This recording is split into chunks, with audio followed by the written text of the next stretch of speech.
স্বামীজি নিজেকে শ্রদ্ধা করতেন নিজের দেশ ও জাতিকে।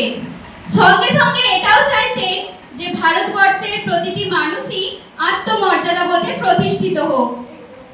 বিদেশ যাওয়ার আগের একটি ঘটনা। Abu road station, Uttar Pradesh. স্বামীজি গাড়িতেই বসে আছেন। গাড়ি ছাড়তে তখনও দেরি। গাড়ির কম্পার্টমেন্টে বসেই তার সঙ্গে গল্প করছেন তার এক বাঙালি অনুরাগী ভক্ত। এমন সময় এক ইউরোপিয়ান টিকিট চেকার টিকিট পরীক্ষা করতে করতে সেই কম্পার্টমেন্টে এলেন।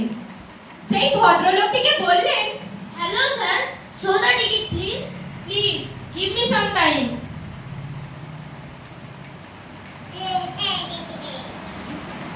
Hurry up!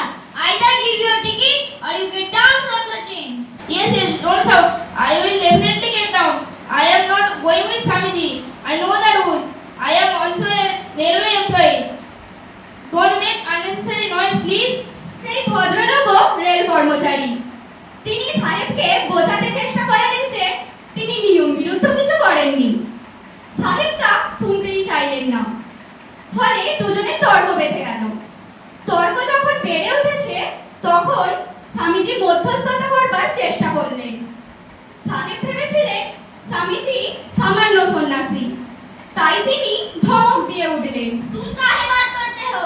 तुम বলছো কেন? ঠিকমতো ব্যবহার করতে জানো না?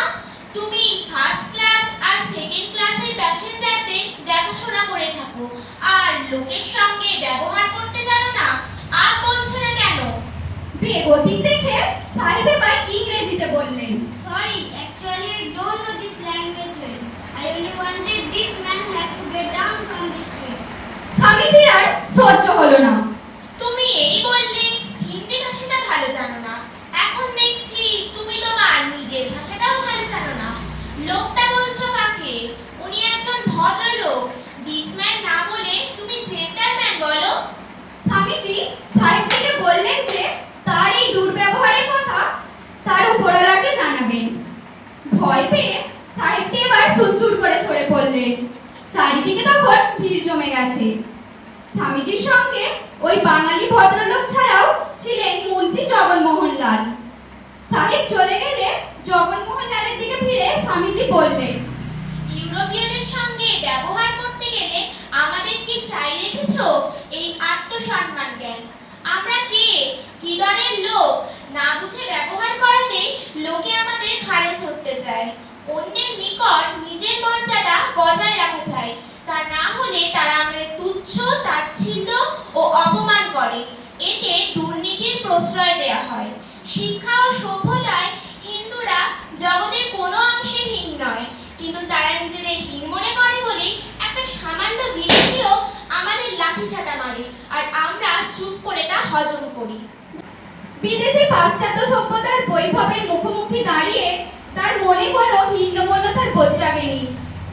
আত্মসভ্যতার প্রয়োজন কখনো কোনো অংশে কম নয়, বরং বেশি। তাই ভারতীয় সংস্কৃতি ও ঐতিহ্যের মহিমা তিনি ঘোষণা করেছেন সগর্বে, উচ্চ স্বরে, দৃঢ় প্রত্যয়ের সঙ্গে।